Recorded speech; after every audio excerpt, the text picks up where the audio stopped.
All right, friends, happy Thursday. Today is total body. So we have 5 different movements I'll show you. So your deadlifts are to come first. I am doing barbell deadlifts, but if you have got dumbbells, our feet are about hip width apart, or maybe shoulder width apart is fine. Slight bend in the knee to start. You hinge those hips back. Now, if you need to do a little squat at the bottom to tap those dumbbells down, you can, or you can just get as far as you want to here if that feels good. But if you can get a little lower in your deadlift, you bend your knees more only at the bottom. So hinge forward at the hip. If you need to bend a little bit more to tap those dumbbells to the ground, but notice my back, it's nice and flat.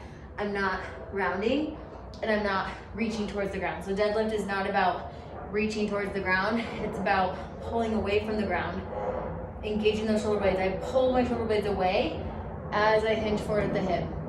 So your hips and then that little baby squat at the bottom are what get you down to the ground. It is not that reach. So think about that. Notice your chest and notice your posture in that deadlift. So that's move 1. Then we're gonna do push-ups.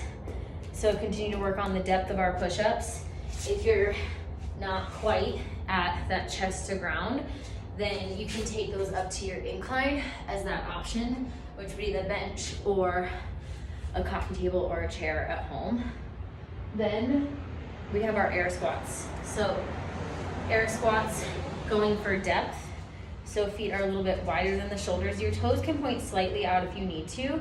Chest is nice and tall. And I'm coming all the way down to my dead slam ball here. But in order to get that depth, your knees push out a little bit. So it's really hard to get that depth from here, right? So if you can push those knees out a little bit, that's what gets you that depth. And notice my chest is up. So lifting my arms up actually helps me keep my chest up at the bottom versus falling forward. So test it out, find a depth that feels good to you, but keep practicing on getting lower in those squats. 2 more moves. Your dips come next.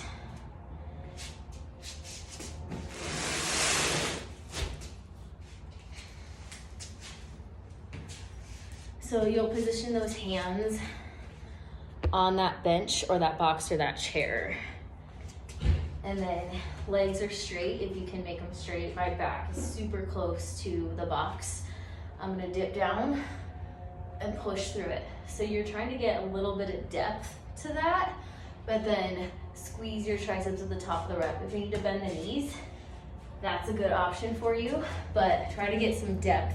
You will feel a little stretch in the shoulder, and then you push up through it to squeeze those triceps at the top. Then we have our box jumps last. So if you don't have a box, think about potentially ordering one for the future. So you've seen box jumps before. I'm gonna jump, land soft, stand tall at the top, step back down. So when you jump, the key focus is to land soft. So when I jump, I'm not slamming my feet on that box. I'm actually landing as quiet as I can. So as silent as I can, I land and then stand up. So see if you can focus on that in your box jumps this time around.